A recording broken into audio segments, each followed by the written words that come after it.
And as you just saw, it's not just Costco. Many stores across the state and country are out of items like hand sanitizer, rubbing alcohol, masks, even toilet paper. So we wanted to bring in a therapist to talk about the psychology behind panic buying. Joining us now, we have Brian Cano, a therapist with Honolulu Psychology Collective. Brian, first off, what is panic buying? And in your professional opinion, is that what's happening now with coronavirus concerns? Well, it's the anxiety of not knowing what's going to happen. And, you know, there's breaking news every day, conflicting reports in the media. You know, there's all this being spread on social media.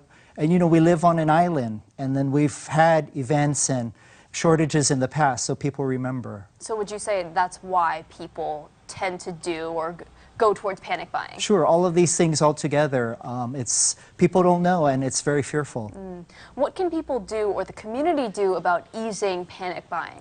Well, I guess I remember when Hurricane Iniki hit, and the community really came together, and people supporting each other, looking out for each other, especially people in need. So, I mean, I think if, you know, people use their common sense, stay calm, get the facts, and, you know, really look out for people who need help. Speaking of fear, just in general, there's a lot of it around this virus. What's the psychology behind why fear spreads quicker than the virus itself in this case? Well, I think people just, you know, are uncomfortable about not knowing what's going to happen. That, you know, there's, you know, you'd expect to turn on the news and get a clear story, but, you know, there's conflicting stories out there. And so I think that's really unsettling for people. I see. So it's the fear of the unknown. Yes. As you're seeing on your screen right now, what causes panic buying, like Brian Cano just mentioned, anxiety of not knowing what is going to happen. Okay, I want to get your thoughts on how parents or grandparents should talk to their kids about the coronavirus now that Disneyland is closing for the rest of the month.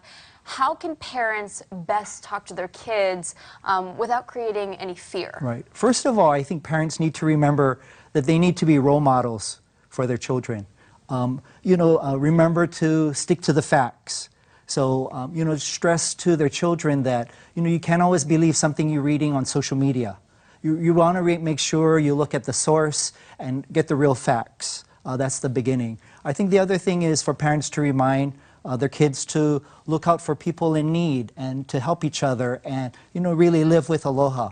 I think that can go a long way and help everyone stay a little bit more calm. Is it important for parents to talk about this with their kids? You know, we talk about proper hand hygiene so that kids are aware and they can be safe themselves. Absolutely. When, you know, if a parent is not talking to their child, then, you know, they could be thinking all kinds of horrible things. So by talking to them, it really keeps it real and, you know, helps them to stick to the facts. And I think that's very important. And hopefully it teaches our keiki and gets them thinking about, okay, social distancing, or I got to make sure I wash my hands before I eat, things like that, Absolutely. right? All right, Brian Cano, thank you so much Thank for joining us. We will put this entire interview on our website as well, khon2.com. Howard, I'll send it back to you.